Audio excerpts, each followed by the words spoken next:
these, can you see those? Those are kind of hard to discredit. Because the other night I did hear something. That's a little weird.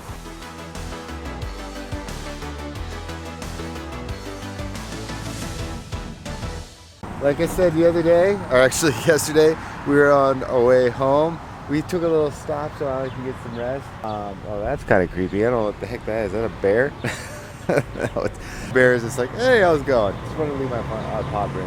Of all the smoke in the entire area, the moon and the sun have been this weird color. Specifically the sun, it's been this weird, eerie red. That doesn't even show, honestly, how red that actually is for some reason. I assure you that's red. We haven't been actually running the generator because as you can see I'm in a hoodie. It's been really nice, so it's been cool to let the generator just chill for a little bit. But the place we fell asleep at was this weird rest stop in the middle of nowhere. There's 2 lights. It was the creepiest thing in the world. I felt safe, that's why we stayed there. At the same time, it was weird. One little place that we were actually at, luckily I heard all that stuff and I looked out the window and I mean trees were sideways. It was insane. And I looked at the radar and there was this massive storm coming. We're in Great Falls right now in Montana and I looked at the radar and it was just coming like crazy. Then I told Allie to wake up because we had to get going. So we came up here and the wind is a lot less.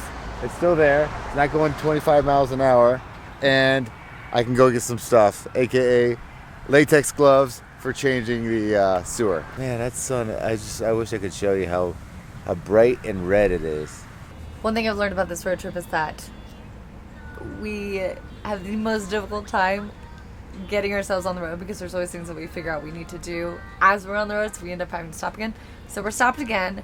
Charles is, we've been uploading the vlog, and then he's going to download a couple of movies for Remy for this trip because we're going to try and get some hours put in today. Figure out exactly what we want to do for our path to get home.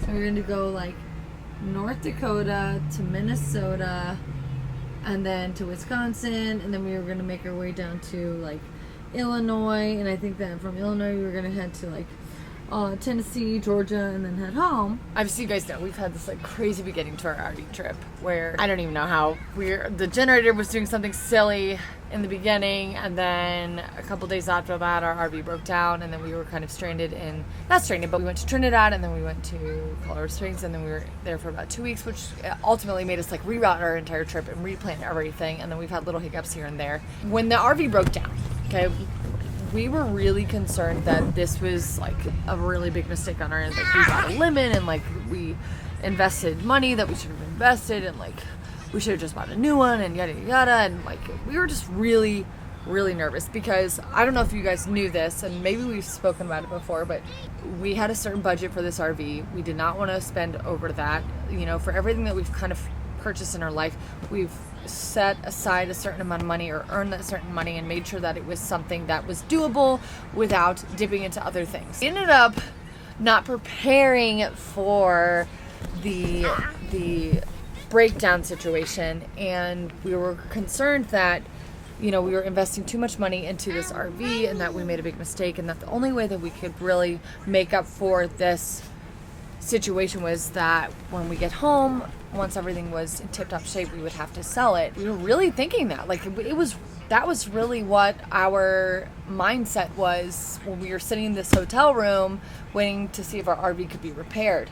As our trip continued, my point being is we got our RV back, our trip continued, we met up with the Jergies, and then we met up with the Wander families, and we were having conversations with them, and then conversations with the mechanic, and conversations with a few couples that we actually met at various RV parks. Everyone told us that, first off, RVs are always going to have issues, especially if you're going to be on the road for a long time, because just like with a house, you have to upkeep it, and you have to, you know, understand that things will break, and little things are going to happen here and there. But the biggest thing that everyone has kind of said to us was, I would never buy a new one. Even the people that had the new one are like, I wish I had bought an old one. I wish that I renovated. I wish that I had purchased an older RV. I wish that I didn't, you know, spend all this money on a new one, because the new ones are not made nearly as well as the old ones, which is kind of surprising to me, but not really. Also, because I feel like a lot of the newer ones are more about cosmetic rather than build and structure and maybe functionality, yes, but with a lot of like durability and those type of things. I think that older RVs are built way better. All the mechanics that we've talked to have said that this thing is like a beast and that it's in really great shape. It was just, unfortunately, when that first breakdown happened, that it was bound to happen. It was time to happen. Those items that were in our vehicle that broke down were 17 years old, and the fact that they lasted 17 years was like the craziest thing they had ever heard of, and it was something that we actually couldn't really have predicted. I think that's, who's that? Oh, hey. At the end of the day, the RV's like in really great shape. We were really on edge on whether or not we needed to sell it, but then after kind of talking to everybody, it kind of brought us a lot more comfort and made us realize this is part of the process. This is like how it goes with owning an RV or owning kind of like any type of moving vehicle, whether that's like a boat or an RV, a car, a van, a bus, whatever. You're gonna have these type of hiccups. So, the Badlands. And we're going to the Badlands. There you go.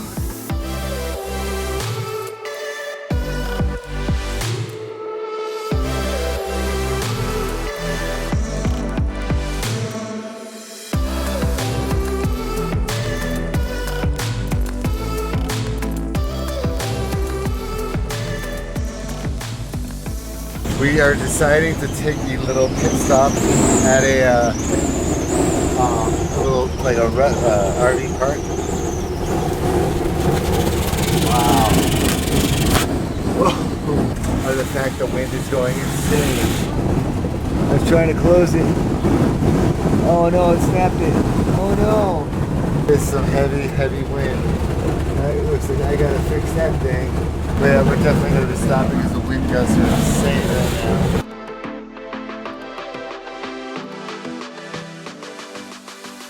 The more I can tell that these are some sort of prints. I don't know what they are or why. I don't know if there's food in there. There's definitely no food in there. These. Can you see those? Those are kind of hard to discredit. Because the other night I did hear something. That's a little weird. And there's no food in there, so I don't know what the heck that would have been. Jump! Yay! Let me look. Oh. This thing is so cool! Alright, she wants to go play with the ball. He's not interested in this giant, awesome, inflatable blob. This is like the coolest thing I've ever seen in my whole life.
Well, we are on our way. We want to get little on my burner phone.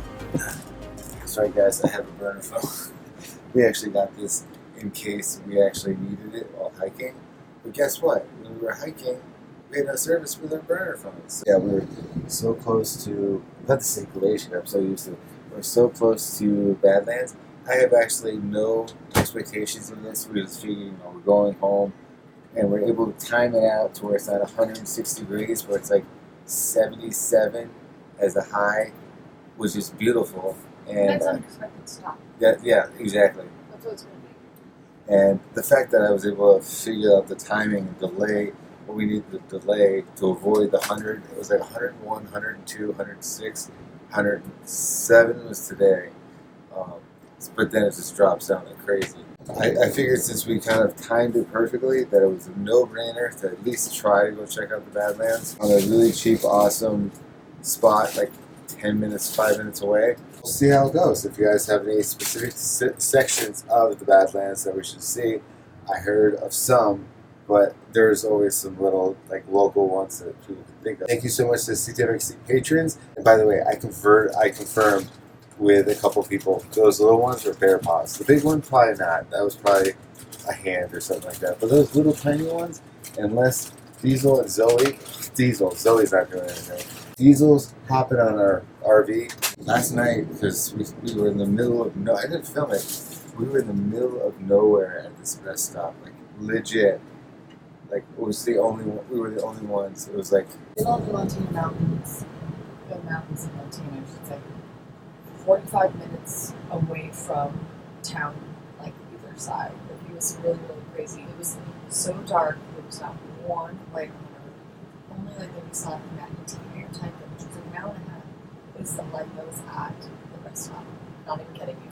However, I did confirm with a couple people those little like paw prints were little bears or cubs were interested.